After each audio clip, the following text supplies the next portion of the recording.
আমি অ্যান্টনি, আমি ফিলোসফির একজন ছাত্র। আপনার লেকচার থেকে আজকে যেটা শিখলাম যে সব ধর্মই বলে এমন সব কথা যেগুলো কমন, আর এমনকি মোহাম্মদও কমন, সব ধর্মেই আছে। কিন্তু পবিত্র কোরআনটা কোন দিক থেকে আলাদা? কোরআন এমন কি বলছে যেটা অন্য ধর্মে বলা নেই? যেমন ধরেন মোহাম্মদ, তার কথা সব ধর্মের বইতেই তো বলা হয়েছে। ভাই খুব সুন্দর প্রশ্ন করেছেন। আপনি বললেন যেটা কমন সেটা মেনে চলতে। সব ধর্মগ্রন্থই বলে মোহাম্মদের কথা, আর কোরআনও বলছে মোহাম্মদের কথা। এখানে নতুন কি আছে? খুবই সুন্দর প্রশ্ন। অন্য সব ধর্মই বলে যে পরবর্তীতে একজন নবী পৃথিবীতে আসবেন, আর বাইবেলও বলছে। আপনি তো খ্রিস্টান, সম্ভবত আপনি পবিত্র বাইবেল পড়েছেন।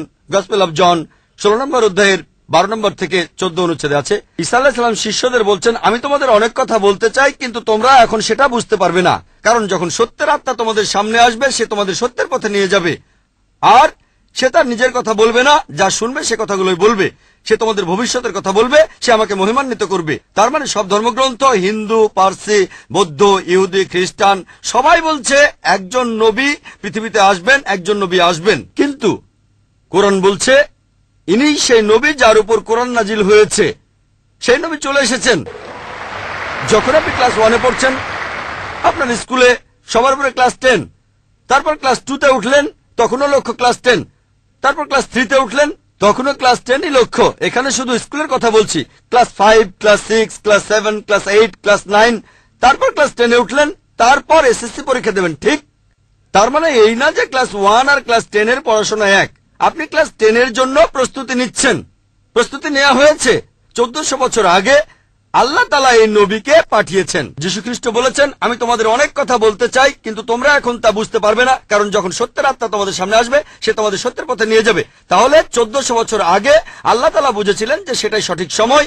এখন পৃথিবীর মানুষ এই কথাগুলো বুঝতে পারবে, অর্থাৎ পবিত্র কোরআন।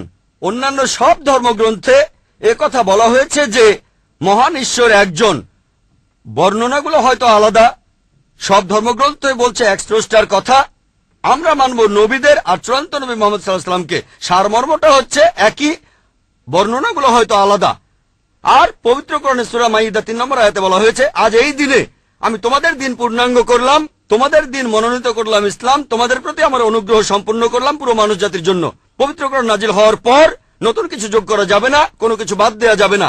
আমি এই কথা আগেও বলেছি। আপনারা তো বলেন ওল্ড টেস্টামেন্ট আর নিউ টেস্টামেন্ট, পবিত্র কোরআন হলো লাস্ট টেস্টামেন্ট। তাহলে পার্থক্যটা হলো এই পবিত্র কোরআন হলো শেষ কিতাব, আল্লাহ তাআলার নাজিলকৃত লাস্ট টেস্টামেন্ট। আপনারা বলেন ওল্ড টেস্টামেন্ট আর নিউ টেস্টামেন্ট, পবিত্র কোরআন হলো লাস্ট টেস্টামেন্ট।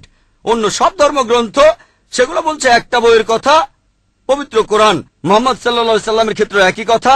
অন্য ধর্মগ্রন্থ বলে যে নবী মুহাম্মদ আসবেন। ইসলাম আমাদের শেখায় আল্লাহ নবীর কাছে যে কিতাব নাজিল করেছেন আর আমাদের নবীজির হাদিসের মাধ্যমে, এটাই হলো চূড়ান্ত ধর্ম পুরো মানুষ জাতির জন্য। আদম আলাইহিস সালাম থেকে, প্রথম মানুষটা থেকে শেষ দিন পর্যন্ত এখনো আছে, শেষ পর্যন্ত থাকবে।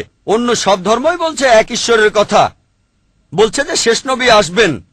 আপনাকে এটা মানতে হবে, এটা মানতে হবে, প্রয়োগ করতে হবে, তাহলে সত্যিকারের খ্রিস্টান হতে পারবেন। সেজন্য আমি বলি, ইসলাম আর খ্রিস্টান ধর্মের সাদৃশ্যের উপর আমি একটা লেকচার দিয়েছিলাম। সেখানে প্রমাণ করেছি যে মুসলিমরা আমরা খ্রিস্টানদের চাইতে অনেক বেশি খ্রিস্টান। খেয়াল করে দেখবেন, আমরা যীশু খ্রিস্টকে সাধারণ খ্রিস্টানদের চাইতে অনেক বেশি মানি। আমার ভিডিও ক্যাসেট দেখতে পারেন, ইসলাম ও খ্রিস্টান ধর্মের সাদৃশ্য।